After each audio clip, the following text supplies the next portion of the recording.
All right, everyone, it's 4 p.m., which is the starting time for our city council work session. Clerk, will you please call the roll? Agent, Here.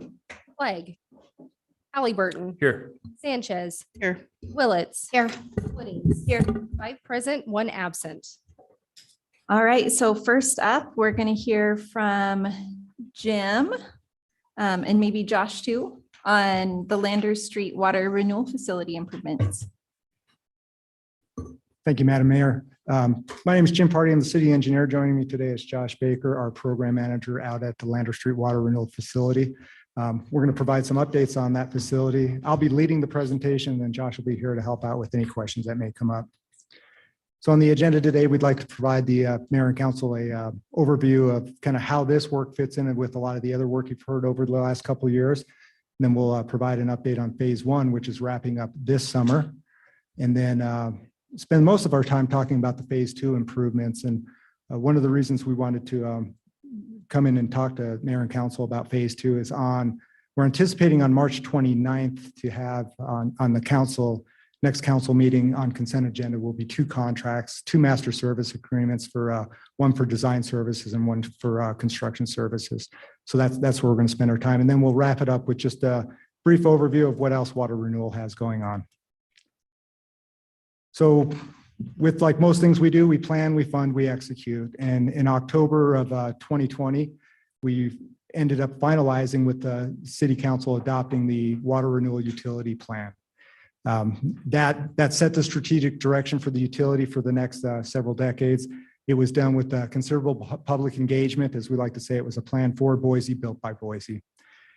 Once we completed that, then it was time to figure out the funding strategy. And again, with mayor and city council direction, we went out to the citizens and asked them to vote on which type of financing which funding source or strategy they'd like to follow, either through rates or maybe a combined rate and bond financing. And we were hearing back from them. They were in favor of seeking the bond financing along with some rate increases as well. So having the plan done, the fund done, it's now time to get into the execution, and that's where we're going to focus today's discussion.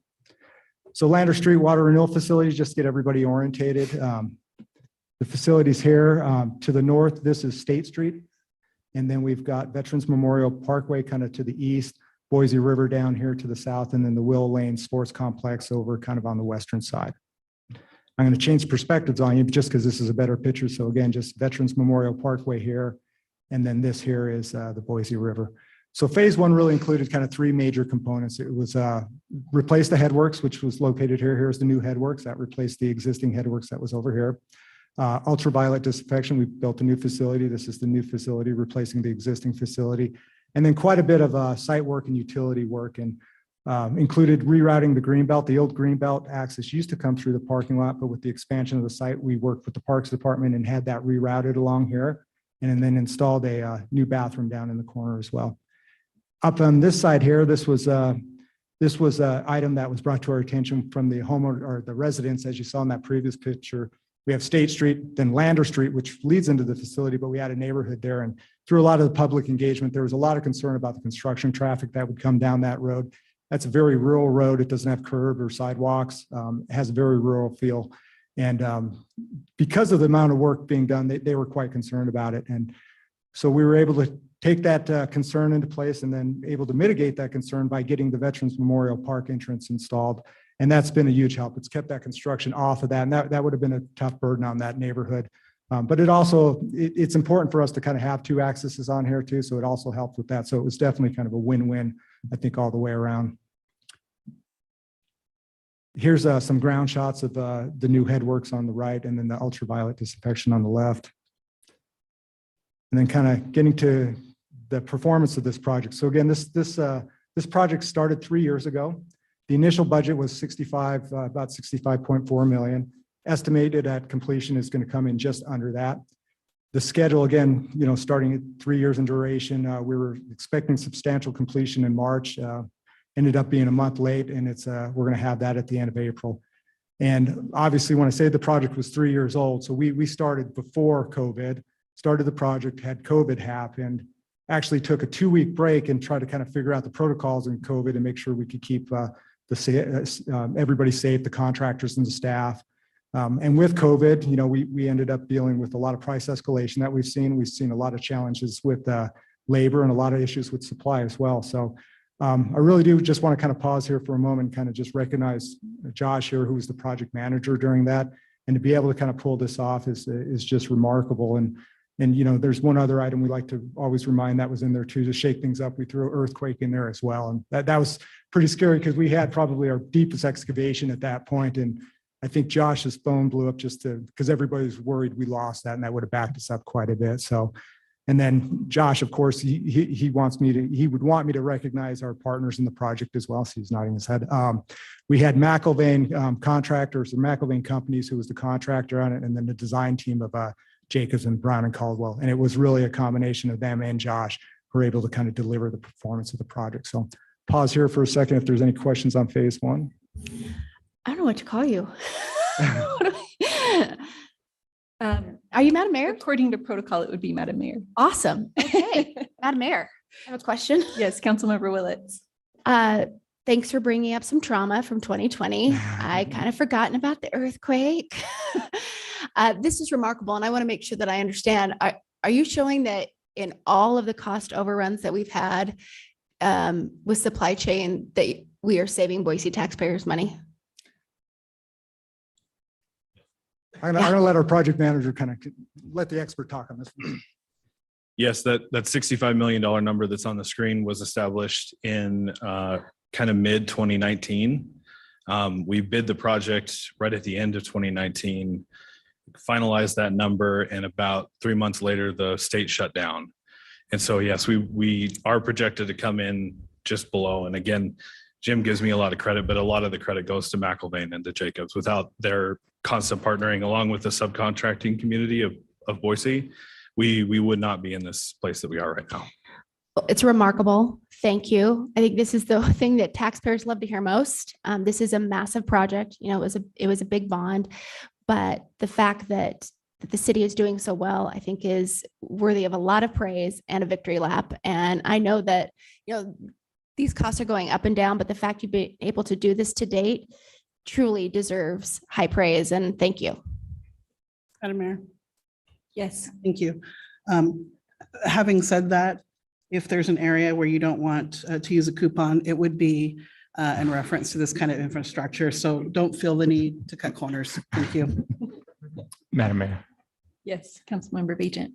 Yeah, that's a long way of saying that it's on time and under budget, which is amazing and awesome. I recall like 2 years ago, a conversation about something different being done in the design, engineering, and construction. There's a different procedure we were going to use, and we had hoped that it would produce this result. Maybe that's not responsible for, could you just update us on how that's going and how that's working? Madam Mayor, Councilmember Bajent, yes, we did employ construction manager, general contractor, CMGC. It's an alternative delivery construction method. And a lot of the savings of this project are a result of that. So our partners at McIlvain, they worked with the subcontracting folks that we did have on site to say, how can we save the city money? And we've actually received quite a few deductive change orders. And that's why a lot of what you're seeing here is under budget. We would figure out better ways to build it than what was originally bid. The bid process can be pretty chaotic. It's 2 months to estimate what you're going to do for the next 3 years. That's a pretty tough ask for the subcontractor. So a lot of times we can think of different ways to get things done and to make better financial decisions for our utility. So the feedback, it sounds like, is there's a word for it. What's the name for that? Like bringing the contractor into that. Like there's a cool phrase. CMGC. See, so the feedback here is, in this case, CMGC worked really well, and it might be something that we continue to think about or explore. Big thumbs up from Steve. Okay, cool. Thank you. What does CMGC stand for? Construction Management General Contractor. Construction Management General Contractor. And one of the great parts about it is, as Josh said, it also brings kind of the contractor, the designer, and the owner together in the beginning. So as we're making decisions, the contractor's on board to say, you can make that decision, here's the cost associated with that. And especially in this dynamic market, they understand where the costs are, where often engineers can sometimes be kind of lagging and kind of miss that opportunity. So it was a very successful mechanism. Not for every project. It's usually reserved for expensive, complex projects. But things like design, bid, build still have a very strong place in this world. Any other questions for Jim before he moves on? All right, take it away, Jim. So moving on to phase 2. So again, a quick orientation. Over here is Veterans Memorial Parkway. Down on the bottom is the Boise River. So the items in blue is what we just talked about. That was phase 1. And then the items in green is what's included in phase 2. So the first thing you'll notice is there's a lot more work in phase 2. It's about 3 times as much work. It'll include major components like sludge handling and process, primary sludge handling and process down here.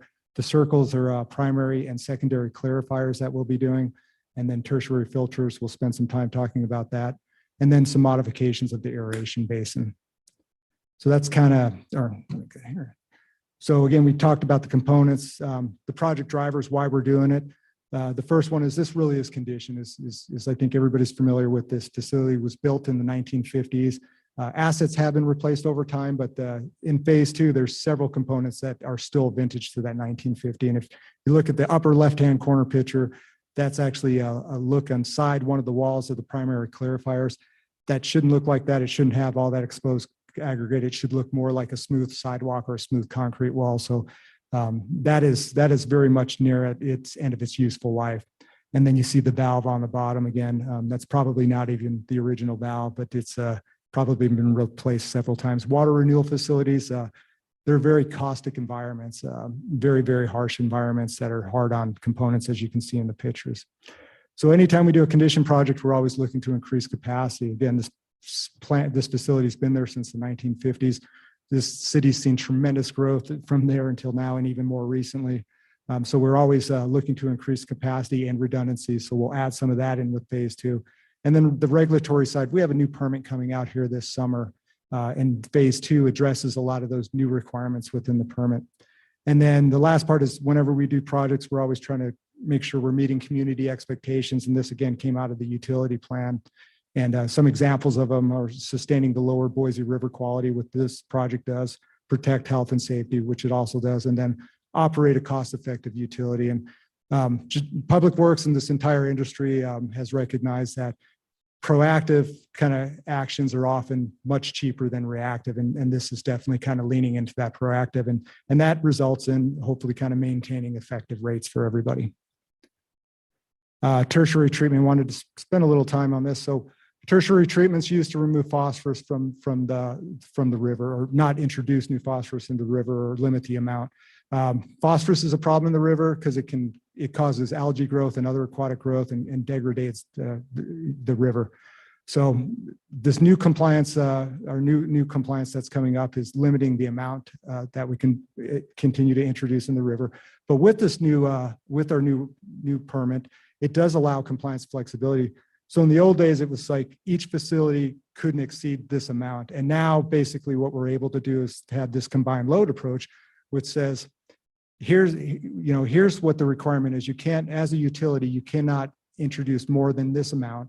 How you do it is up to you. If you want to take it out at one facility or kind of move it across the board, that's up to you. And then that really helps us out. That allows this flexibility. And then we introduce our business case evaluation where we can find out, where can I spend my money and get the biggest impact? So we've got 3 facilities that help us do this and some other programs as well. But focusing on the 3 facilities, we have our phosphorus removal facility, which is an existing asset. We will continue to we'll end up running that facility year round and continue to maximize that. That's one of the best places for us to kind of remove phosphorus, and we get credit for that to apply to these 2 facilities. And then at West Boise Water Renewal Facility, we're going to move forward with the project there sooner than later. And then having the phosphorus removal facility and then getting well into the design and maybe some pilot testing at West Boise, we'll know exactly how much we have to then build at Lander. Ideal world would be not to build anything. That's most likely not likely. That's not likely based on our modeling so far. But knowing those 2 going in, this process will help us prevent overbuilding and building too soon. And again, this ties back to the kind of the keeping the rates as affordable as we can. So that's the scope. Now looking at the schedule, this is a 7-year project. Assuming we get notice to proceed at the end of the month. And then there again at the bottom, you can see the tertiary, how we move that clear out to the bottom to make sure we get that right sized. And then the estimated budget. So we've adopted the Association for Advancement of Cost Engineering. As cost estimating is hard, and if you were good at it, you'd probably do pretty well in this world. And just with all the variables that are happening out there, it's difficult. So the AAC kind of has 5 different classes. Class 1 is its bid. I know exactly what it's going to cost. Class 5 is where we are very conceptual. We don't know. We've got a good idea what we want to do. We don't have a lot of design. So, and we're still able to produce pretty good numbers on there. And the number we're coming up with this is 208.6 million. In there, though, according to this estimating method, is based on what we know, it could be as much as 100% higher than that and 50% lower. So do we think the project's going to come in at 100% higher? No, and we definitely don't think it's going to come in at minus 50. But this number gives us something to shoot for and kind of use our tools and techniques to really set a goal and kind of set the ceiling for the project. So with that in mind, we went out, we did through the RFQ process, request for qualifications, qualification-based selection, and put it out for the design and construction services, and ended up with the same team with Jacobs and Brown and Caldwell on the design and the services during construction, and then McIlvain for the construction services. And we're choosing to have the same delivery method as the CMGC. It worked in phase 1. It worked quite well. We've got excellent synergy and momentum with the team. We want to carry that on. We think that's our best bet in kind of being successful in phase 2. What's anticipated to be on the next city council meeting on the 29th on consent agenda will be 2 contracts.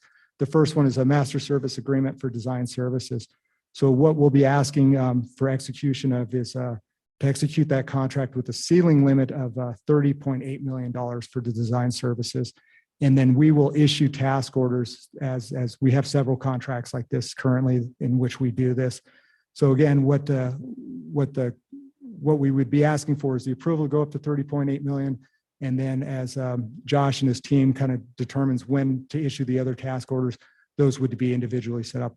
If we got to a point we exceeded the 30.8 million, we would be back in front of council asking permission to increase that ceiling.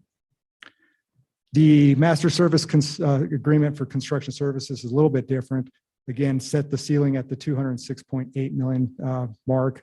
And then each GMP guaranteed maximum price, we would be back in front of city council to execute and ask permission to do those contracts. And again, those would likely be through consent agenda, but there's those actually do take individual action for each of them. And did want to point out one thing, because if you're keeping track of the math, you might be, well, wait a second, I saw a 206.8 number, and then I saw a 30 point number, and those don't add up to what you told me it would cost. And this is where it gets a little sticky, is the original numbers was in present value 2021 dollars. These contracts, as I mentioned, it's a 7-year contract. So what these contracts are showing, it's including the escalation that would be included in those over time.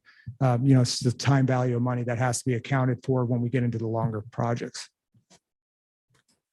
I might just stop here because that was kind of a lot. Is there any questions or thoughts on the contracts or concerns? Anything else you might want to know? I don't see anything. Perfect. And wrapping it up here. Just wanted to also show the mayor and city council some of the reporting that we understand this is a big project. We've done big projects, but we continue to kind of improve our program and project management strategies. And here's an example of some of our reporting and tracking that we're going to do. And it's great to know where you've been and where you are, but almost what's more important is kind of where you're headed. And if we can see things where we're getting off track, that gives us time to course correct. So we'll have a lot of reporting on schedule performance, cost performance. We'll also be carrying a very detailed risk register, decision log, and many others. And this is kind of this would be kind of a summary for more public works leadership. And we're trying to figure out ways on how to kind of share the performance as well with the Public Works Commission, and then having discussions as how we can provide some feedback to council and at what cadence we do that. In the same sense, the utility as a whole is trying to figure out a way, working on kind of public outward facing dashboards for the public. I mean, we've got great support and with them coming in on the bond finance. We think it's important that we keep them apprised of how we're doing with the projects. And then kind of wrapping it up here, kind of a look ahead for you. So we talked about the Lander Street Water Renewal Facility, phase 1 and phase 2. We have the West Boise Water Renewal Facility too. And as you see, we've got ultraviolet disinfection, tertiary, secondary improvements. It should all sound familiar. That's kind of what we're doing at phase 1. So it's kind of phase 1 and 2 at Lander Street. This is kind of rinse and repeat. So we're going to go through the whole cycle again. We've got the water recycle program, which you're going to hear some more about after this presentation. And then again, with our 1,000 miles of pipe out there, we've always got conveyance projects, sewer line projects going on from small diameter to large diameter. So that's a look at kind of some of the major capital things that we've got going on. And then the utilities also working on staffing assessment, organizational planning. We're going to have some discussions about affordability policies, cost of service, flows and loads and solids and howling. So I'm sure you will hear about all these over the next few years in different formats. So that wraps up our presentations, but we'll stand for any questions or comments. Any questions for Jim? No questions, Madam Mayor. Go ahead. Just a comment that, every presentation we get from this team is clear and concise, and you can see what's going on. It's organized. They're usually positive and optimistic and things are working well, but sometimes they're not. It's just every single thing we hear from this team is what we need to hear and the way we need to hear it, that gets us up to speed and wraps our head around the issues. And speaking for myself, and I'm sure almost everybody here, we just have so much confidence in all of you. And I'm very grateful for another wonderful presentations. Thank you. Thank you. Madam Mayor. Yeah, I would second everything that Councilmember Bajan just said. I did have one question just as far as if we are anticipating and looking ahead as far as staffing needs and assessment. Certainly as the city grows, staffing will as well. With the Lander Street facility and the new equipment and the build out, do we expect it to take more people to manage a new expanded system specifically in that area? Or is it something that we think is relatively consistent with the way that we do things now, just better equipment, better facilities? Or do we think that there may be a larger need for that increased size in the future? So with sorry, Madam Mayor, Councilmember Halliburton, with the newer facilities that we're bringing online, certainly with like tertiary treatment, we're looking at expanding the operations force. That's a new unit process that they're not used to. Replacement of the existing UV, we wouldn't expect additional operation staff, but we might need additional support staff. And Public Works is working on a staffing assessment right now, and they're taking into account these CIP projects that are going to be rolling out in the next few years. So I believe Haley will present on that more later, but not today. But you will be seeing more information about that upcoming, but it's certainly something we're tracking. Yeah, Madam Mayor, I appreciate that. I mean, it's always nice to know like kind of what to expect a little bit ahead of times. And I think we should all like expect that there is going to be a growing need as the city grows, across the board in just about every department. And I'm always kind of interested when we do see an expanded facility, if some of the new technology out there, like what that ends up doing with staffing, if it keeps things the same with new technology that can be automated more and maintained a little bit less with some of the new different types of treatments. And so it is helpful to just kind of have that in our mind when we know that something might be coming down the road. So appreciate it. Jim, I just have a kind of random question, and I feel like I should know the answer to this. And maybe I did know the answer at one point. What do we do with the phosphorus once we pull it out of the water renewal facility? Do we have like a secondary customer for that, or what happens?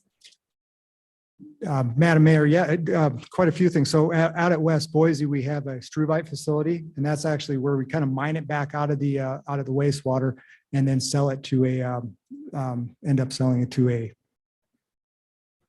it goes into fertilizer is what it ends up doing. So that's one use. And that's again, the direction of the utility plan is we're trying to kind of recover the resources as we can. With the filtration, it just, as it happened with the tertiary filtration. Biosolids. With the tertiary filtration, we pull it out again, and then it goes into the biosolids. And so from there, it would go to the struvite facility at West Boise from Lander Street via our sludge transfer pipeline, or some of that phosphorus also gets used at the farm for crop production. Great. Thank you. All right. Any final questions for Jim? All right. Thank you, Jim and Josh. Really appreciate it. It's going to be fascinating as we go through this process of deploying these bond funds that folks have entrusted us with to see what we're getting for our money. And I just want to thank all of our ratepayers for trusting us to do this. It's super important for now and far into the future, and really increases our sustainability and protects our river. So I appreciate your work a lot. Thank you. All right, next up, Haley Falconer is joining us to talk about our recycled water program. We're heels. Madam Mayor, council members, I'm Haley Faulkner, the Environmental Manager in Public Works, and thank you for having me today to talk about recycled water. Before I get started, I want to introduce Royce Davis. Royce is the newly minted Recycled Water Program Manager. He comes into this role by way of Lander Street as the Water Renewal Facility Manager there. He's been at the city about 20 years, and Royce brings a really great combination of technical experience and leadership experience that we really need in developing and creating this program. And you'll certainly hear from him more in the future. And I just wanted to tie in a little bit to some of what Jim shared, where he talks about the plan and the fund and the execute. What we're talking about a little bit here today is definitely in the execution realm, but sort of in the before design and construction. It's really a lot in that program development. And what does that look like? And certainly because recycled water is new for us, there's a lot of efforts and activity going into that part of execution before we ever get to a place where we're designing or constructing. And we'll talk a little bit about that, but I thought it was a nice tie to some of what Jim had shared. So I want to talk a little bit about just anchoring this into the utility plan today, and then really go into what is it that we're including in this program development, and then probably most especially when you'll hear from us again and on which topics. I appreciate the sort of succinctness, and it's the right amount of information, Councilmember Bajent. I'm also a little worried that this either is a little too detailed or not enough, and I know we'll certainly be back with the detailed information in the future. But just starting with the utility plan, this was really a transformational effort that we went through to redefine how we manage our water renewals, our used water, and how we do water renewal services in Boise. This was a time for us to bring the community together and ask the questions about what it is that we should be doing. And the outcome of that we got is the ability to do our jobs in protecting public health in the river, but to also identify these multiple benefits for the community, including climate resilience and economic development, while still planning for growth and the regulatory requirements that we have that are really embedded in the core of the work that we do.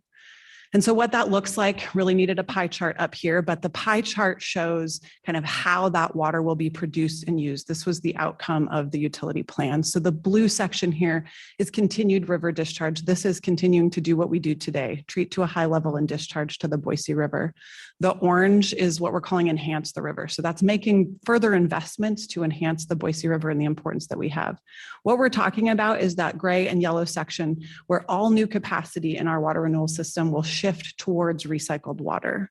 And what that looks like for us is industrial reuse, which is collecting industrial water from our existing or future customers, treating that to a high level, and then either returning that to industry as their source of water or sending it to Aquifer Recharge to really replenish the aquifer. So that's when we talk about recycled water in the program, we're really kind of in that space right here. And why recycled water? I think we've talked about this a lot around the utility plan, but we know that we're facing climate change pressures, water scarcity. We have competing regulatory demands and growth issues that we really want to be kind of ahead of, and then also protecting the Boise River. And so what the recycled water program gets us is some outcomes of keeping that water local.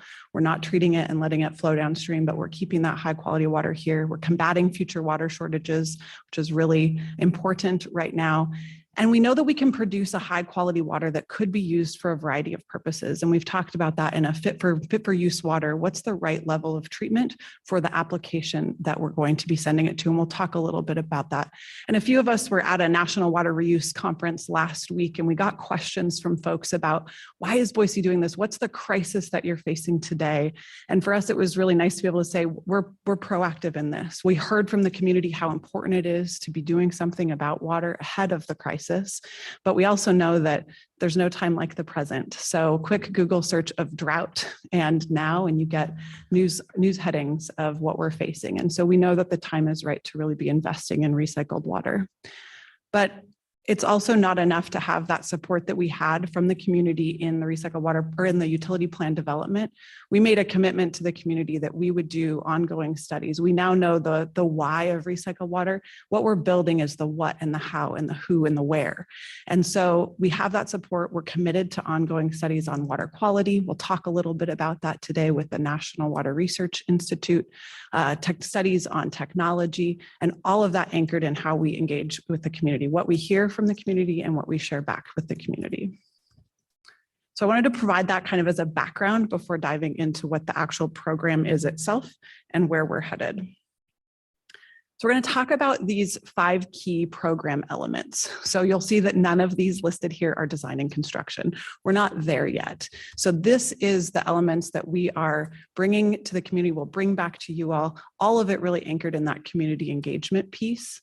So when we talk about policy and partnerships, that's partnerships with community organizations, with our industries, with our drinking water provider. So making sure that folks understand what it is that we're doing. And the policy piece is setting up that ability for us to consistently implement kind of what it is that we're doing. We're not going to talk about this one in detail today. This is one that will come back. I just want you all to know that it's out there.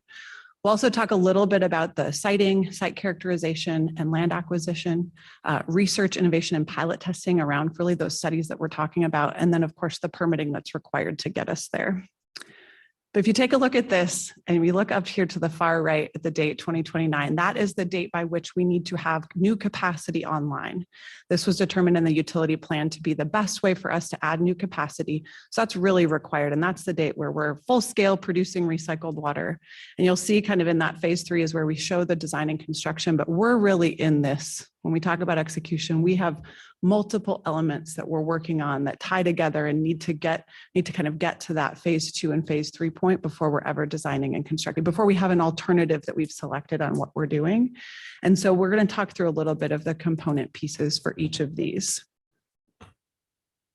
Of course, a very important piece is community engagement. So we're going to follow a similar model to what we did in the utility plan, where we have multiple phases of input gathering and sharing of information and really connecting with folks in a variety of ways. And the first area of that engagement is this spring, where we'll do a variety of focus groups, one of which will be in Spanish. We'll have listening tours, a variety of stakeholder outreach. We've already identified, I think we're over 100 different organizations, businesses, entities that we know we need to contact and connect with in some way, but certainly things like the survey and the listening tour allow for a much broader community touch point as well. Then we'll move into the summer, and we'll have summer and fall much more education engagement, specifically around the pilot process and the work that we're doing on the site characterization. A really good chance to bring people in to really see, touch and feel, or look at closely the work that we're doing and see it in a different way than even a full-scale facility. And then I'll talk a little bit in more detail about the National Water Research Institute. They're a third-party nonprofit organization really focused on investing in water research. And so we've completed one of those, and we do plan to continue that engagement with them over time. And so the first National Water Research Institute panel occurred in September. Arguably, we brought them in very early in this program development, and that was by design. We wanted to hear from them on these very early component pieces of what we're delivering. And so I'll share a little bit of their feedback in a moment. It is a pretty maybe high level in nature, but that is really because where we are. And what we'll do is, as our data and details and program development get more specific, and we bring that back to this panel, their feedback and input to us will also get more specific. So just by a list of the folks that are here, we have a variety of engineering and science backgrounds from around the country, really bringing together experts who've done this in other places, researchers and folks who work at utilities.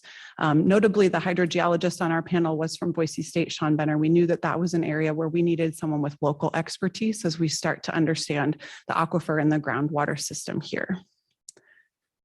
So the recommendations, there are many, happy to share the full report, but boiled down to 3 key areas.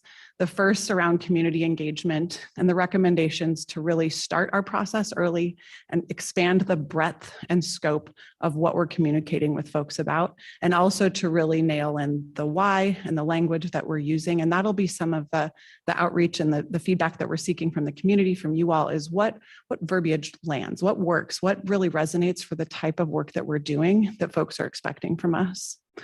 Regulatory similar feedback in early engagement with the DEQ, the Department of Environmental Quality, who will permit the recycled water facilities in the future. That's a group that we are meeting with every other month now, and they're incorporated into some of our other stakeholder meetings as well. We're really early in that, so there's no kind of permit on the table, but just wanting them to understand what we're aiming for, because in some ways the work that we're doing has been done. Recycled water is longstanding in Idaho, but in a lot of ways, some of the component pieces are new. And then, of course, they had recommendations around really broad and deep water quality assessment around the source water quality. And we'll talk a little bit about that in a moment. Haley, Yes. could you pause for just a second? Of I course. just wanted to get a little bit more context around the community engagement piece. Yeah. So it looks like the final destination, well, not the final destination because water is cyclical. We all know that. But the destination for recycled water is industrial reuse and aquifer recharge at this point. So on community engagement, like, are people connecting with that as people who aren't necessarily kind of the end consumers of that? How is that looking? It just seems like it would be conceptually kind of outside of what people would necessarily care about. But maybe I'm totally wrong. I'm just fascinated. Madam Mayor, I think that you are not totally wrong on that. It's that's part of the language piece. So aquifer recharge is what we've slapped the label on this and used throughout the planning process. And we're now talking about things like groundwater recharge, groundwater replenishment. There's a bit more context around that. I think we have to step back even further and provide some education on what is the aquifer, what is groundwater, what does that look like, what is it and is it? It's not a lake underground. There's layers and soil and different areas to do this. So I think there's a piece of it that's education. Part of it is asking questions, and this kind of ties into some of the policy pieces around what are your expectations around this water? Is it that it can be used again, if it goes into the aquifer, that it can be pulled out and used again for a different beneficial use, or just that we're putting it in the aquifer and that's helping the community in the region because the water goes there? So it's kind of getting at some of those values, but we may also be asking questions about if we're building a new facility, a recycled water facility, what are some of the amenities that might be appropriate at a facility like that? So some of it's technical, maybe around the water quality. If we're using water in this way, what are your expectations or concerns around the water quality so that we can address that through our work as well? Does that answer your question? But we're not going to be drinking beer made from the recycled water. Not in 2022. Okay, great. Thank you. I can't make any promises beyond that, but. Councilmember Sanchez. Thank you, Madam Mayor.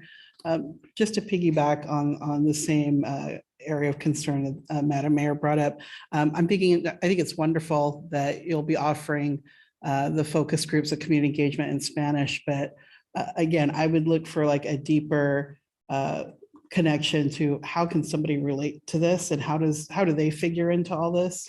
What is the cultural connection there?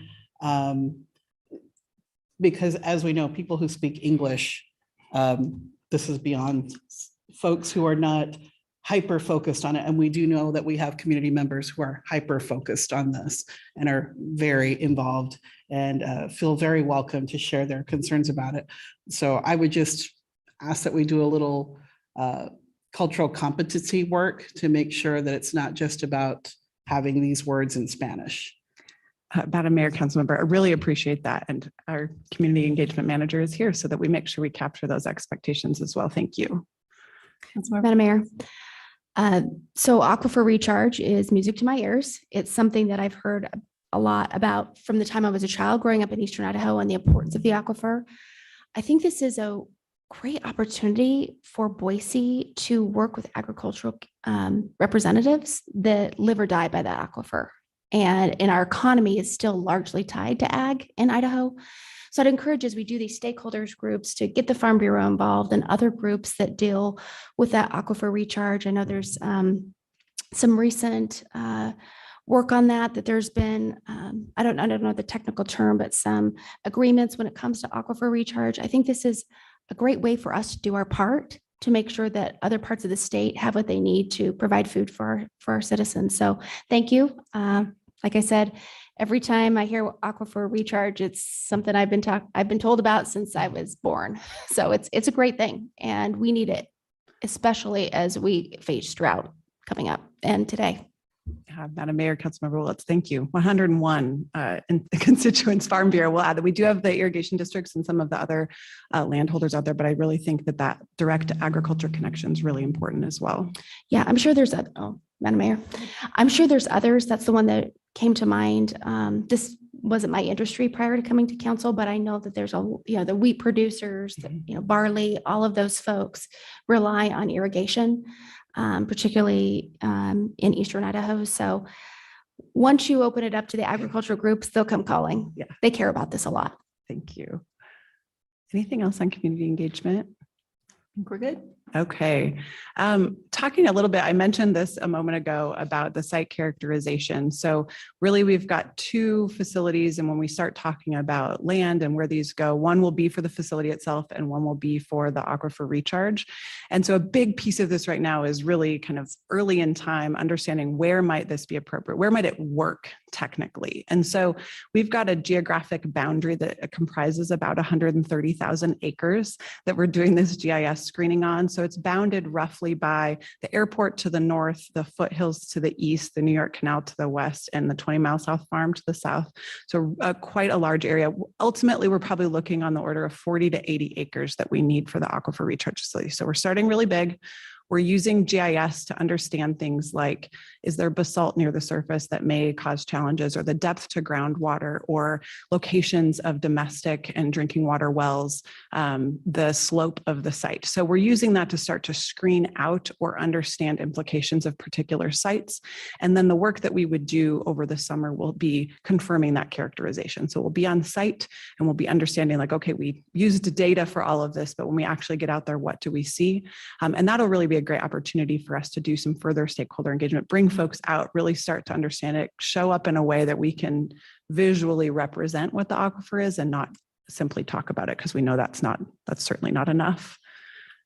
Before I jump, I guess next these are getting into some of these detailed pieces when we talk about program execution. So I'm going to shift a little bit from Aquifer Recharge to water quality. And we have been here talking about emerging constituents in the past in the watershed. So really at that broader watershed scale. Here we're narrowed in. We are still talking in some ways about emerging constituents as a component of this, but it's source water characterization. So this is how do we get a handle on or understand what the feed water would be to a recycled water facility? So this is various industrial samples.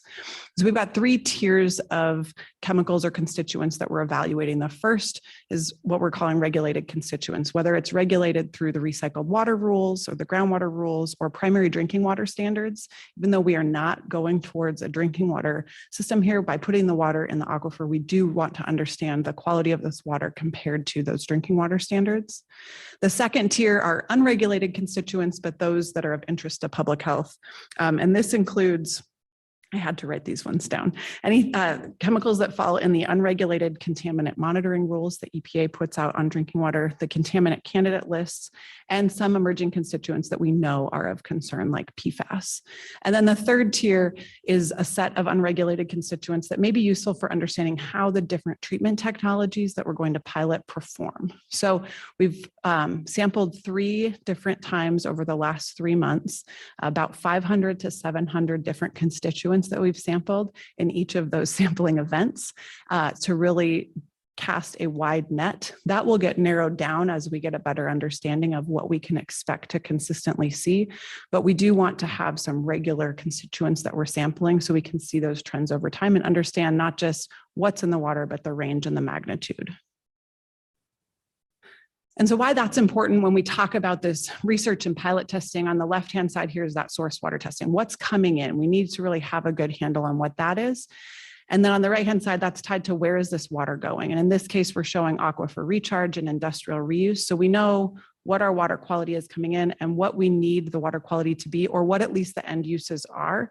And what pilot testing does is it allows us to match that up with treatment technologies in the middle. So what are the treatment technologies that can take on this source water coming in with the varied constituents and the ranges of those concentrations? And then how can we then ultimately meet this outcome on the right-hand side? And for those reasons, we are embarking on pilot testing so that we can test over time, kind of at a small scale, different technologies in different orders to understand how they perform. And so, What pilot testing allows us to do, I think first and foremost, is test and understand the effectiveness and reliability of different treatment technologies, again, in different orders. But it helps us also to inform that design criteria. Without this sort of early execution work that we're doing in pilot testing, if we jumped right into detailed design, we would be making more conservative estimates on what that needs, how those systems need to perform. Pilot testing allows us to really refine that and invest some upfront to then have better information when we do get to detailed design. And I think really, we talked about workforce a little bit earlier, having a pilot in technology that we have not had at our facilities, to have a chance to have our operators go in and learn and train on this equipment at a small scale is really invaluable from a workforce development and operator training standpoint. And then of course, the chance to bring folks out from a community engagement to see it. It's a lot easier to track what's happening with the treatment process if it's in a Connex box, if it's in a much smaller scale than if we're walking through a full scale facility. So this is a rendering of what the pilot may look like. We have gone through the proposal process to procure a vendor to produce the pilot, which is a combination of Suez and Tuatec. This is the Suez Water Technology and Solutions folks who produce water treatment equipment, combined with Intuitech, who's building this. So the designs and development, we expect the pilot to be here in September, which is very quick turnaround. And this will give us a chance to test five different technologies. We're doing an air scour and then membrane filtration, reverse osmosis, advanced oxidation, and granular activated carbon. And the combination of those should allow us to really understand which ones best match up with the different constituents we may see in industrial water.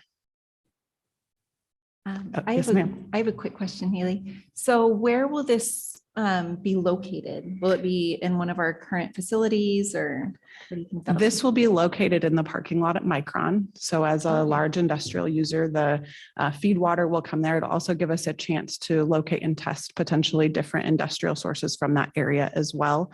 In the utility plan, really identifying that area of industrial and commercial growth in the southeast of town as the place where we would want to take those industrial flows out of our current system and kind of treat them in that area and then be able to turn them around and use them for recycled water right there, rather than getting them to Lander Street or West Boise and pumping them back out. So it's taking them out of the facility, kind of preserving that capacity and treatment at Lander Street and West Boise and doing that there. So that's been a great partnership and something that we'll have it located there in a few parking spaces.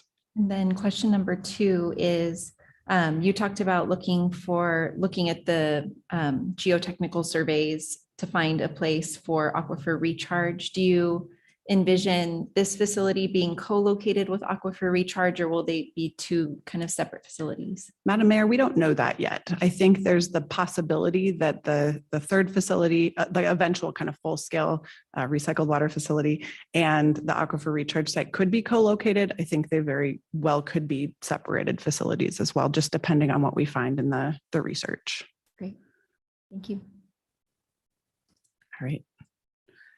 One quick slide on permitting. We've talked about a couple of these other pieces being new. Certainly in some ways this is new and there's some work for us to do in connecting with the Department of Environmental Quality. Long history, I said this already, of recycled water in Idaho. There are more than 10 Class A permits, which is really a nomenclature around municipal recycled water. What we're doing here is a little bit different because the source is from industry. And so we're working with them on what that means and how do we kind of go forward with the permitting process. So we're meeting with them every other month. Hence bullet number 1. This will help we want to understand if and what the pilot permitting requirements are for this first pilot. It may be that if we're returning that recycled water that we produce back into the collection system, that may not be a requirement, but we're trying to understand what that looks like. Certainly informing what the full-scale permitting requirements are ultimately when we have a recycled water permit that allows us to do industrial reuse and aquifer recharge, working also with other agencies like the Department of Water Resources too on understanding some of these pieces. And then, if there's ongoing rulemaking with DEQ with those recycled water rules, which haven't been updated in some time, support or at least involvement in that recycled water rulemaking to understand kind of what's coming in the future. And with every one of these lanes, while we're kind of building them in parallel. We're creating the recycled water program and working toward a third facility in Aquifer Recharge. We're also doing that with kind of an eye towards that eventual second recycled water facility that's in the utility plan. So making sure that we're looking at things like permitting and policy decisions with kind of the long haul of the recycled water program development and not only the work that we're doing today. And with that, we will be back with you all, with the community. These are a few of the pieces I know we'll be connecting with. The community engagement is going to ramp up. So I do expect that you all will see that in the public, and that we'll have folks that are connecting and sharing with us on recycled water. That feedback does tie directly into those key policy decisions. So I mentioned it earlier, hearing some of those values and then being able to bring those community values back into the policies that we come back and frame for mayor and council. Certainly, we want to come back with the actual data that we've seen in the source water, the pilot performance. Again, more details on the site characterization and land acquisition details as we move further along. And then ultimately, of course, it would be great to get you all out on site once the pilot is here to be able to see that as well. And with that, any questions? You must have been extremely thorough. Very impressed. Thank you. There's an alternate option there. I just want to note how cool it's been since, my first year on council being part of the Public Works Commission. And when we were just kind of starting to have this conversation and what did recycled water mean? And we're standing out at Lander, drinking beer made from our own recycled water, and that was made in a little truck, to now, we've gone through so much planning, and your amazing Public Works staff has just been steadfast in really understanding what the community values. And one of the things that they say that everyone in Boise says that they value over and over is we value our river, and we understand that we live in a desert. And sometimes I think that we forget that we live in a desert, but we truly do. And water is such an important resource for us. And it's not abundant. And we sometimes treat it like it's abundant. So I think that this is really forward-looking. It's so important. I'm excited to see what everyone thinks of it. I'm excited to see if everyone latches on to this idea of water reuse and groundwater recharge. And maybe we can all develop a common nomenclature around it. So thank you for your work. Thank you, Madam Mayor. Really appreciate it. All right, next up we have Karen Gallagher. And welcome back, Zach Pete Meyer from now CCDC and Tom Laws from ACHD. We're getting the old crew back together, talking about the 8th Street Bikeway and improvements from state to union.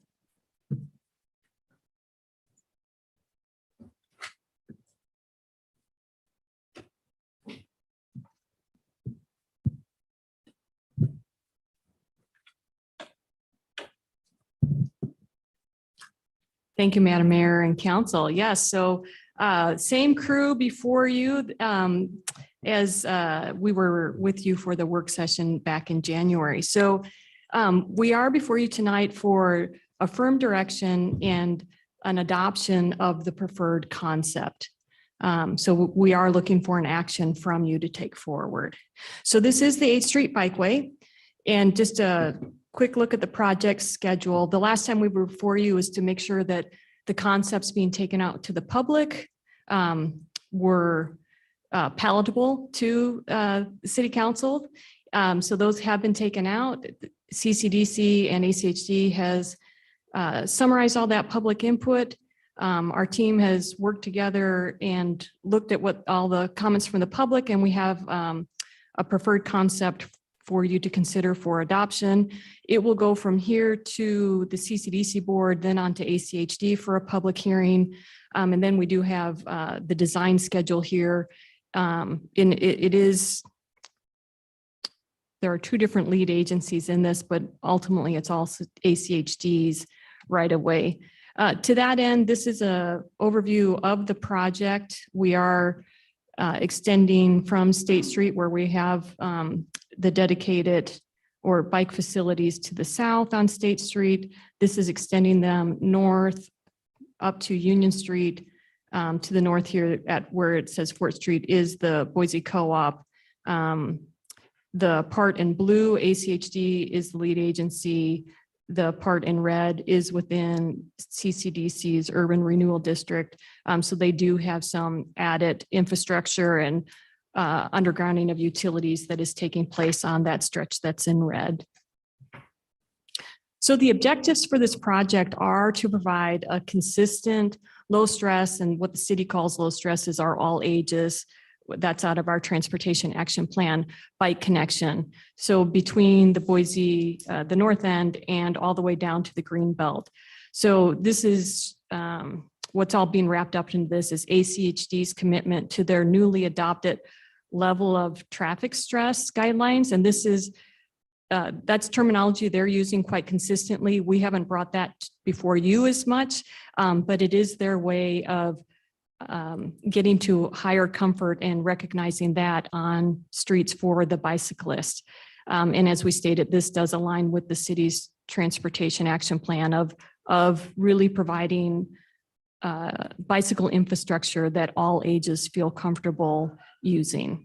As I said, the CCDC project, that the section that's within the urban renewal also includes streetscape upgrades, transit improvements, utility work, and coordination with the private development within those blocks. So there's quite a few considerations at play here to get a bicycle facility that's upgraded or that even exists north of State Street. So as we stated, it's the level of traffic stress, which is ACHD's metric for bicyclists. It's the traffic operations, emergency services, two-way versus one-way bicycle facilities, right-of-way impacts, landscaping, on-street parking. So we have really focused in on those trade-offs of to get a dedicated space for bicyclists, what's going to change within the right-of-way. And we've looked at on-street parking, we've looked at reducing travel lanes, and we've also looked at streetscape landscaping impacts. And with that, I'm going to trade off to Tom, and he'll take you through the concepts. All right. Thank you, Karen, Madam Mayor, council members. For the record, my name is Tom Laws, Planning Supervisor with the Ada County Highway District. And today I'll just provide a really quick overview of those concepts that you already saw back in January, just as a refresher, and then pass it on to Zach to get into the public comment analysis and findings. So first off, we have concept A, which was brought to the public. And really what you'll see with all three of these concepts is that protected raised southbound bike facility that really aligns with what you see existing south of State Street today. And so in this concept, we show that southbound bike facility, one northbound vehicular travel lane, followed by east side parallel parking, and then an additional northbound protected bike facility headed up towards Union Street, the co-op, and the foothills in the north end. For concept B, once again, you see that southbound protected raised bike facility, but what we have here is parallel parking on the west side as well. And so in order to accommodate that additional parking on both sides of 8th Street, what was required was to take that northbound protected bike facility and then make it a traditional painted on-street facility headed northbound. In this scenario, we also have that just one lane of northbound vehicular traffic. And then finally, with concept C, this concept really aligns as close as possible to what is existing currently south of State Street, and also in a small section near Bodo, where you have that southbound facility, one lane of vehicular traffic with an on-street bike facility headed northbound, and then it's that rear end angled parking. Just to compare some of the concepts here, looking at biking, tree impacts, parking, and cost. With concept A, this is really the most comfortable conditions out of the three, and it's due to that protected raised northbound facility that's not seen with the other two concepts. With that being said, all three of these meet our level of traffic stress 1, or comfort for all ages and abilities. For trees, concept A maintains the existing trees and streetscape. It does have the least amount of on-street parking because we are taking it from one side to accommodate that northbound bike lane. And the cost is really kind of right in the middle between A, B, and C. For concept B, this is slightly less comfortable for bicyclists because that northbound facility is now on street. It maintains all the existing trees and streetscape, and parking is really nearly identical to what we see today due to having it on both sides. And this would be the lowest cost alternative. And then finally with C, once again, this is really consistent to what we're seeing south of State Street with CCDC's recent improvements. There are some streetscape and tree impacts with this one because we'd need to widen the roadway to fit that angled in parking. But because of it being angled, we can accommodate pretty much the exact same parking levels we're seeing today. And due to the amount of streetscape changes required for this one, it would be the highest cost alternative. And so those were the three that we brought out to the public for feedback. And I'll go ahead and pass it on to Zach to dive into the details of what we found. Madam Mayor. One question for. Hey, Tom, Yeah. before you hand it over to Zach, one, Yeah. thank you. I know that everybody's been working on this for a really long time.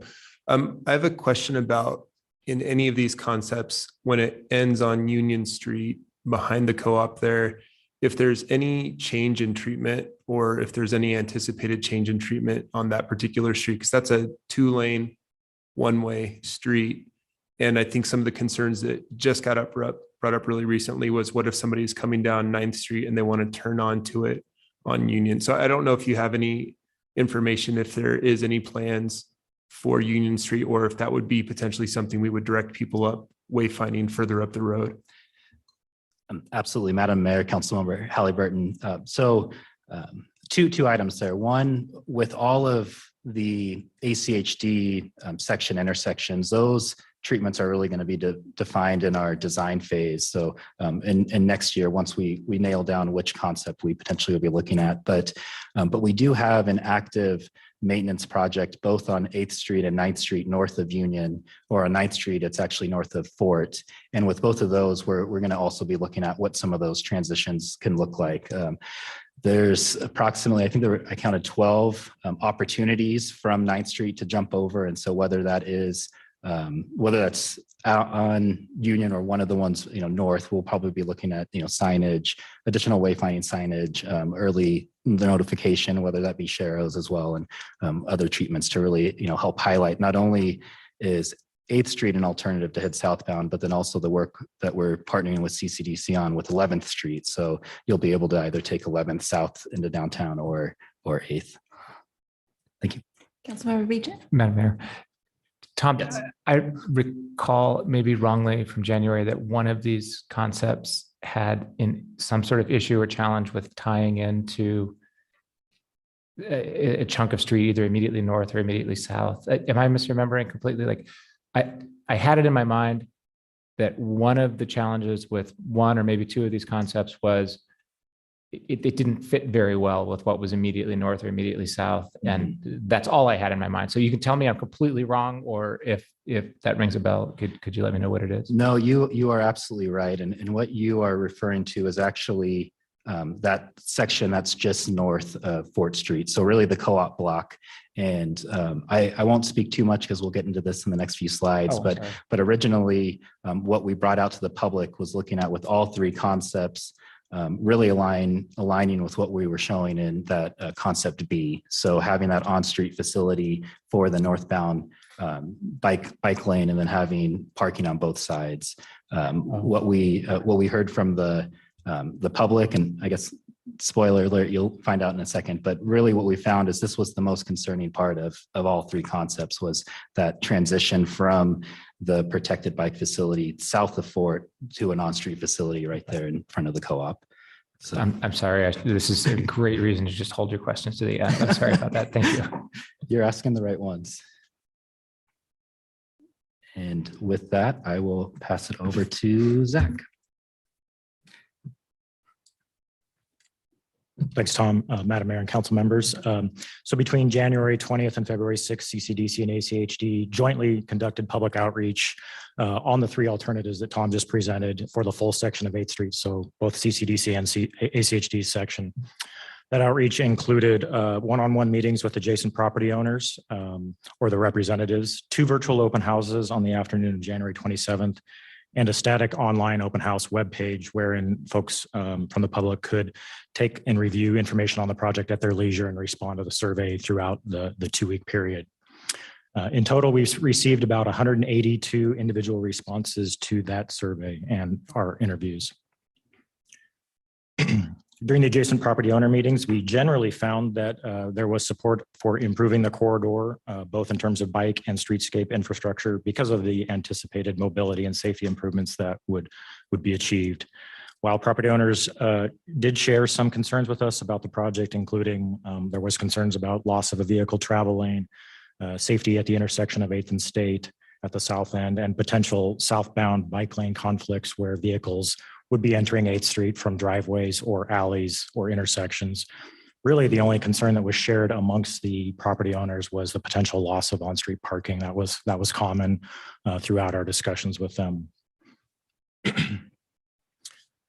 We did ask which of the 3 alternatives the property owners would prefer to see constructed, and this graphic represents the answers that we received. Most notably, the majority of property owners did want to see concepts B or C implemented over parking or over concept A, and that was primarily due to the ability of those concepts to preserve on-street parking at near pre-project levels. So we note that while the co-op does show they were okay with all 3 options, they were concerned about parking, and we have to be clear that the concepts that we presented to them, as Tom just discussed, showed on-street parking on both sides for all 3. So there wasn't really anything to differentiate the 3 concepts from the co-op's perspective in terms of parking. Through the online survey that we asked folks to respond to, we did ask a number of preferential questions to find out what folks liked and disliked about each of the alternatives, and similarly, which they would prefer to see constructed. You can see from this graphic that concept A did have a clear preference over the other alternatives. Concept B did get a fair amount of support, and interestingly enough, concept C did not get a lot of support. And in fact, if you look at the numbers there, folks would rather see a combination of concepts or nothing at all rather than seeing concept C. So really what we gleaned through the public survey is that people really like the fact that both the northbound and southbound bike lane were fully protected and raised with concept A while maintaining all the landscaping. That seemed to resonate through a lot of the responses we got. That sentiment about landscaping really helps illustrate why there was such low support for option C, because as you recall, the footprint of option C was slightly larger and likely would impact a number of trees up and down the corridor. Survey respondents also generally disliked the on-street unprotected northbound bike lanes, like Tom mentioned, associated with concept B and C. We heard a number of times that was a concern for folks, and that they were really concerned about 2 things associated with that. Generally being exposed to traffic adjacent to the bike lane, and then parking conflicts as motorists try to get into parking spaces, they would be crossing the bike lane to do so. And with that, I will hand it over to Karen now. She's going to share what the interagency team discussed and present the recommended action forward. Madam Mayor, No, go ahead. Councilmember Rulitz. I have a quick question. How many parking spaces are we going to lose with these designs? Can you quantify that for me? Madam Mayor, Councilmember Willetts, yeah, there are approximately 94 stalls on 8th Street at this point in time today. Concepts B and C are, a couple lost stalls one way or the other. Concept A in its original format did propose to lose about 31 stalls. So roughly a third of the existing parking with concept A. And we will have a slight deviation from that, as Karen's about to share with us, but we anticipate a slightly larger number of stalls being taken off due to this recommended change. One more question. So I'm trying to conceptualize this with all 3 scenarios, because something that's always frustrated me is just walking down the sidewalk is when there's a change in the bike lane, then people go to the sidewalk. And that's not the purpose of sidewalk. The sidewalk should be for pedestrians versus a bike lane. Talk to me about the consistency in the area. I mean, is that going to be an issue where folks are going to find it easier just to go on the sidewalk than to stay in the bike lane with any of these concepts? Or what can we do to mitigate that? Because it's a problem. Madam Mayor and council member, that we certainly hope that's not the issue. That is one of the reasons why ACHD and CCDC approached this as a singular project so that we could have a cohesive cross-section throughout the entire 5-block length. So the goal with the project is to have that cohesive facility, but all 3 options do achieve ACHD's level of traffic stress guidelines. So what that really means is it should be comfortable enough for most bike riders to feel like they can take the bike lane and not have to take the sidewalk. Madam Mayor, I guess a couple things. One related to Councilmember Willett's question. I guess when we're talking about these concepts, C, B, and A would be the one that would offer the 2 protected bike lanes. And so that actually would be the one that would make people feel most comfortable riding versus people who might not feel comfortable riding on a street right next to a car and onto the sidewalk. Is that correct? Madam Mayor, council member, that's correct. Great. And my original question, when we do the stakeholder outreach, certainly we're reaching out to the businesses, we're reaching out to the neighbors and stuff in the area. Do we reach out to the neighborhood association as well to make sure that if they have any, plans or bikeway things that they've developed in past plans that they're cued in on the conversation as well? Madam Mayor and council member, I might have to defer to ACHD because they do a lot of that coordination, especially in the north end section of the project. But yes, we did distribute mailers and broadcast social media as well as emails to direct recipients along the corridor as we knew them, including advocacy groups, Boise School District, YMCA. So we tried to cast a very wide net, and I believe the North End Neighborhood Association was included on that. All right, thank you. Madam Mayor, and just a confirmation from Tom that the North End Neighborhood Association was included. So moving on to the preferred alternative, and Councilmember Willits, I think this will help or I'm glad to tease out your question a little bit more on this if you'd like. So on the preferred alternative, the ACHD Bicycle Advisory Committee is recommending concept A, which is the one with the protected bike lanes at both directions.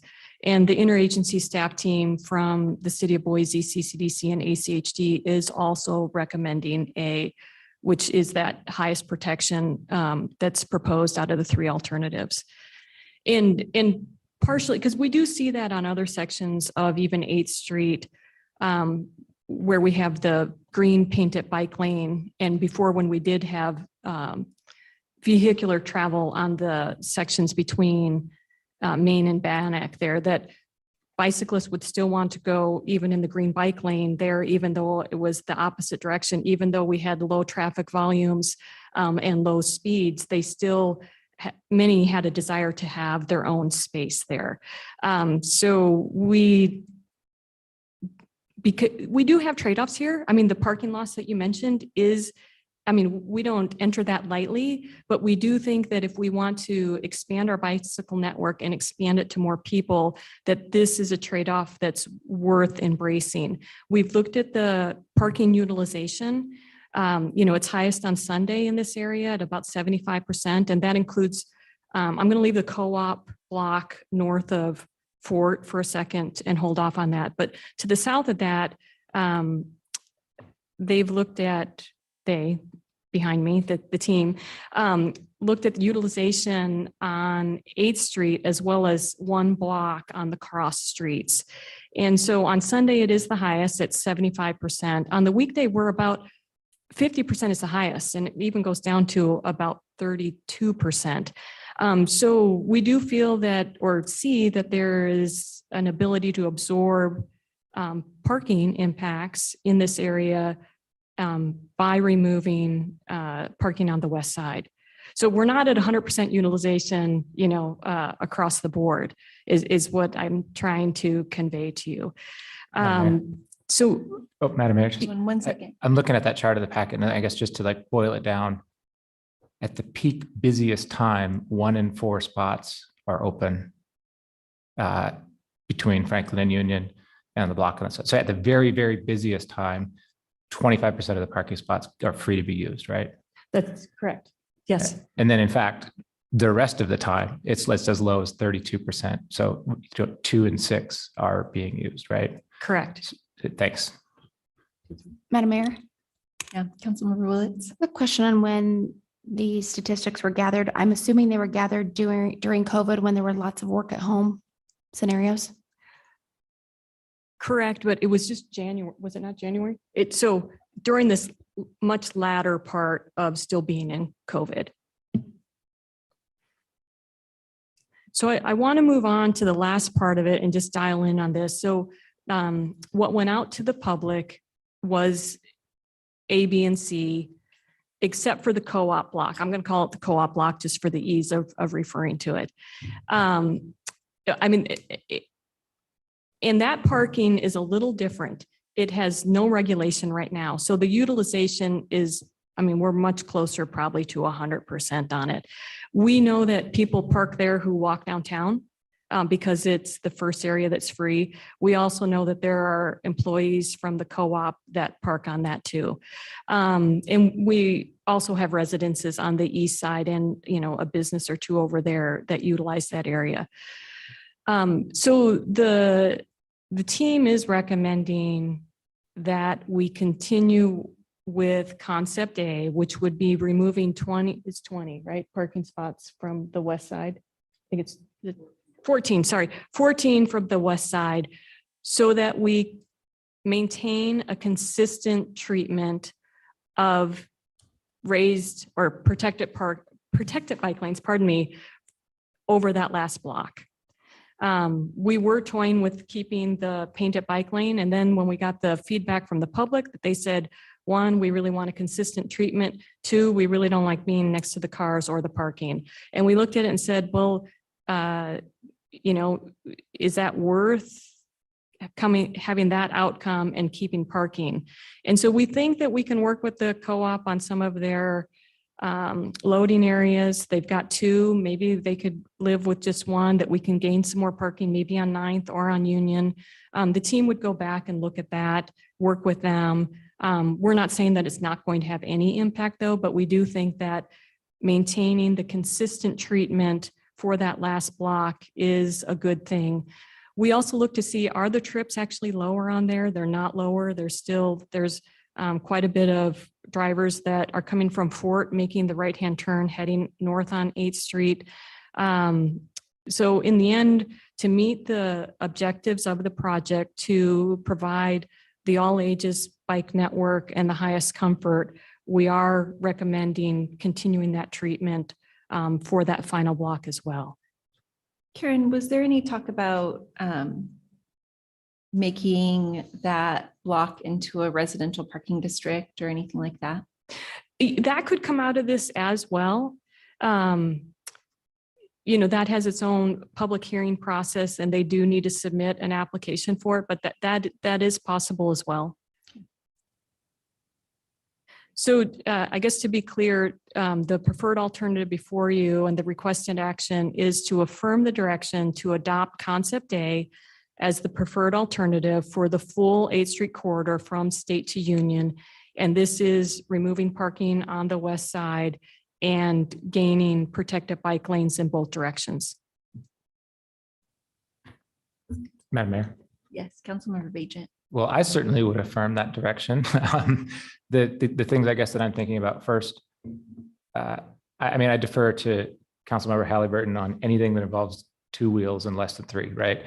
But my sense is that the other concepts with one raised or protected bike lane and the other out in traffic is just going to result in everybody using the protected bike lane and then kind of wasted roadway. I don't know if it's wasted, but underutilized roadway. I'm also concerned to some extent about the parking, but this part of town is developed. There's the one sort of corner lot directly across from the co-op that has been mired in ambiguity for 4 or 5 years now. Something is going to happen there, but apart from that, everything's built. There's the commercial, retail, co-op and those associated businesses. They're handling their parking flows sufficiently. Most of the residences are apartments. There's very few single family homes there. So everything's kind of built up and the parking need is, I don't know how quite to articulate it, but it's difficult to imagine there being a much greater need for parking there in the future. So we kind of have the maximum need going on now, subject to whatever happens on that lot. And still, even at the busiest time, 1 in 4 parking spaces are open and free. And that's the worst place in the busiest time. In fact, it's much better all the way around. So I'm not concerned about the parking. I am concerned about cyclist safety, people going back and forth to the north end, protecting the bike lane, and preventing that situation that seems like would happen to me where the second bike lane out in traffic is just kind of sitting there and not utilized at all. So that's a really long way of saying I really appreciate and agree with the direction you're asking for on concept day. Thank you. Yeah, Madam Mayor. Yeah. Councilmember Bajent, when people are going the wrong way, we call that salmoning. And you can kind of see why, whether that's in a regular car lane or if that's a bike lane, that would be salmoning, and certainly something that we wouldn't want to encourage. I think this is so exciting. I know that this has actually been something in the works for, I don't know, 5 years, 6 years, since there was, the past Mayor's Bicycle Advisory Committee, we were talking about this and it was going to be impossible. We didn't think we would ever be able to get it this far. And it really made us question whether or not we should go all the way to State Street to begin with on 8th Street. So I think it's super, super exciting. And I do agree. I think anything less than that treatment would encourage people to potentially go into the bike lane that feels more comfortable no matter what direction that arrow is pointed. And Karen, to your credit, I think that you've always advocated for that 8 to 80 age range for creating infrastructure that really makes that group feel welcome right in there. My only additional thoughts would be to make sure that we really do get Union Street right when we do get to the end there. Because again, if we're talking about people riding the wrong way on a one-way street, I want to make sure that, we're considering what somebody might be doing coming down 9th Street and trying to discourage them from, being too tempted to go the wrong way to cut off a section, depending on where they were coming from. So I think if we can continue to make that part of the conversation, I'm certainly excited to affirm that direction. Good work. Madam Mayor? Yes. So it pains me to lose parking spaces in downtown Boise, because if you're coming from West Boise, you're likely driving a car. But I think the greater risk here is what my fellow councilmen have suggested, is that we spend time and money on something that doesn't work because people don't feel safe in that bike lane, and then they jump to the pedestrian sidewalk. And so I say full speed ahead. I think we've got to do this in order to create consistency, but I'm always looking out for parking because that's how my constituency is likely getting to downtown. All right. With all of that said, I believe that a motion is in order. Madam Mayor, I move that we approve the direction that staff has presented to us today in adopting concept A as the preferred alternative for the full 8th Street corridor State to Union, with the additions that Council Member Halliburton brought up and the concerns that our other colleagues have brought up as well in moving forward. Second. So with the additional stipulation that we get Union Street right. That's correct. All right, it's been moved and seconded. Is there any additional discussion on the motion? Madam Mayor, Yes, Councilor Sanchez. I don't ride a bike yet, but I'm working on it. Jimmy's going to help me with my bike so I can get going on the 19th. Madam Mayor is going to be joining me on that bike ride. So as somebody who's very fearful about riding a bike in downtown Boise, I really very truly sincerely appreciate the effort to make our streets more welcoming to folks like myself. As we know, just from watching the news and the reports, our rising gas prices are going to be forcing a lot of our constituents to embrace bicycle riding and alternative forms of transportation just as a way to survive in this difficult economy. So on a personal note, thank you so much for your efforts to make the streets more welcoming to those of us who are going to have to embrace bicycle riding. I'm just going to note that this was my bike route when I lived behind the co-op and attended Boise State for many, many years. And it's just so, imagining this being my new bike route to school is just, it seems so glorious and luxurious and wonderful, and so much better than the weird zigzags that I had to take through downtown before. So great work, team. I was gone for the January meeting, and so I'm sorry for my overexuberance to see the band back together, but it was just really exciting for me. And really appreciate all of the work that every respective agency has put into this and really working together. I feel like we're just in this new era of collaboration and really appreciate you all. So unless there are any additional comments, I'll have the clerk please call the roll. Burton, Yes. Sanchez, Yes. Willetts. Yes. Footings, Yes. Bajent. Yes. All in favor, motion carries. All right, and we do not have an executive session today, so we will see everyone back here at 6 for our regular meeting.